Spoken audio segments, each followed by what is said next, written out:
Big boss Malayalam season 8 അഗ്നിപരീക്ഷയുടെ പുതിയ judges നാദിറയും സെറീനയും വളരെ പ്രധാനപ്പെട്ട ഒരു തീരുമാനമെടുക്കുകയാണ്.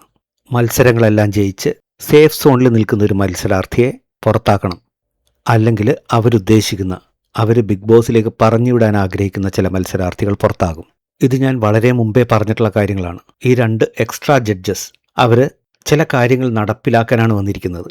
സെലക്ഷൻ പ്രോസസ്സ് അത് നമ്മൾ കാണുന്ന ആ ഒരു രീതിയിലല്ല സെലക്ഷൻ വരുന്നത്. ബിഗ് ബോസിൻ്റെ ഒരു വലിയൊരു സെലക്ഷൻ പാനലുണ്ട്.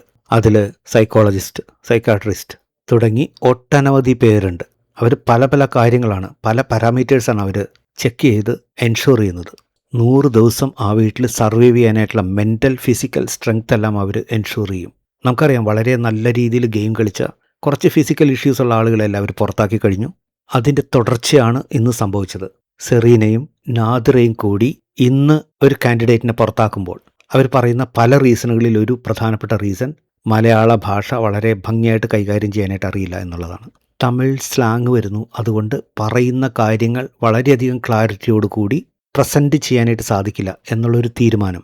ഇത് പറയാൻ കാരണം ഇന്ന് എല്ലാ ഗെയിമും കളിച്ചു, മികച്ച ടീമിലായിരുന്നു, വിൻ ചെയ്തു, സേഫ് സോണിലായിരുന്നു. പക്ഷേ എന്നിട്ടും സേഫ് സോണിൽ നിന്ന് ഔട്ട് ഹൗസിലേക്ക് എടുത്തിട്ടു, ഔട്ട് ഹൗസിൽ നിന്ന് നേരിട്ട് നോമിനേറ്റ് ചെയ്തു, പിന്നീട് എലിമിനേറ്റും ചെയ്തു. ഇവിടെയെല്ലാം നിയന്ത്രിക്കുന്നത് ബിഗ് ബോസാണ്. ബിഗ് ബോസിൻ്റെ തീരുമാനങ്ങൾ അന്തിമമാണ്. നിങ്ങൾ ഈ അഭിപ്രായത്തോട് യോജിക്കുന്നു എന്ന് വിശ്വസിക്കുന്നു.